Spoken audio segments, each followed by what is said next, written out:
Hi, I'm Stephanie from Uncommon Threads, and I have a question for you. Have you ever been working along on your project, you're making good progress, and you're ready to switch to a new ball of yarn? And you go to get it, and uh-oh, it's still in a skein. What are you gonna do? Maybe you are out of town, maybe you don't feel like pulling your ball winder and Swift out of the closet, the shop is closed. For whatever reason, you can't find an easy way to get this skein wound into a ball. Well, I'm going to show you how to do it by hand.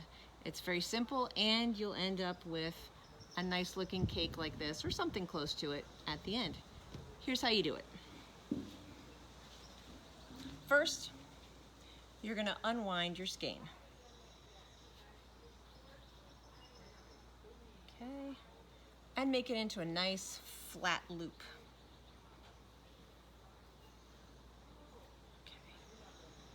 Next, you want to hang it over something that will just keep the loop open. It can be the back of a chair. It can even be your knees.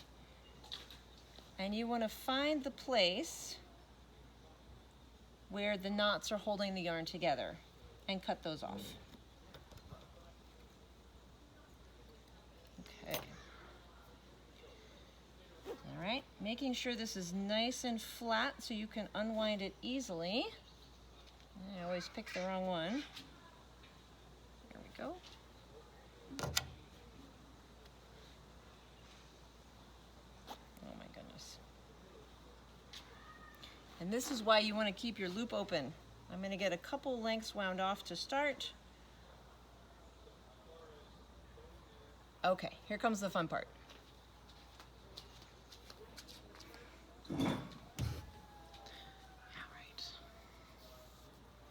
This is a trick I learned from Kat Bordy at a workshop I was taking with her a few years ago. The way you start is you're going to wind your yarn loosely around your thumb a few times, and then you're going to switch to winding it from the bottom right to the top left, loosely.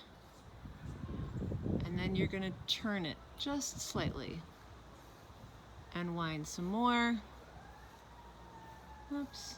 And if you miss a few turns, it's okay.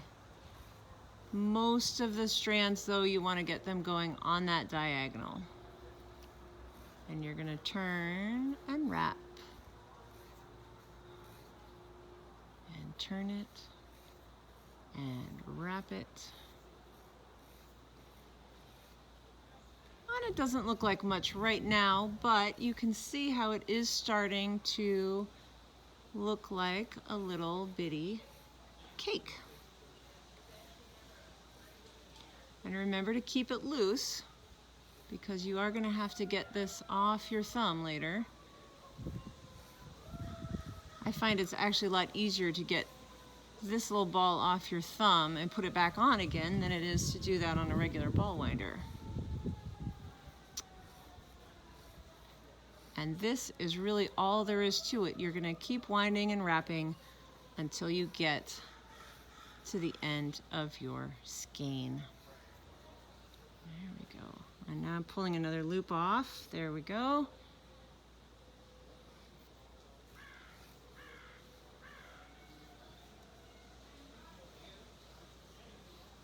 It's actually quite meditative.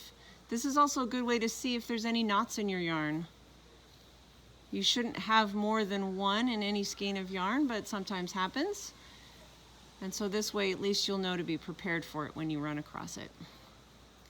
I'll do a little bit more. If you need to wind off mini skeins for a project, you can also do that. I'll pull some more off. Oops. And turn it. Alright, that's good. Slide it off. Isn't that cute? Perfect little mini skein. I hope this has been helpful for you, and that you'll give it a try at home. See you next time.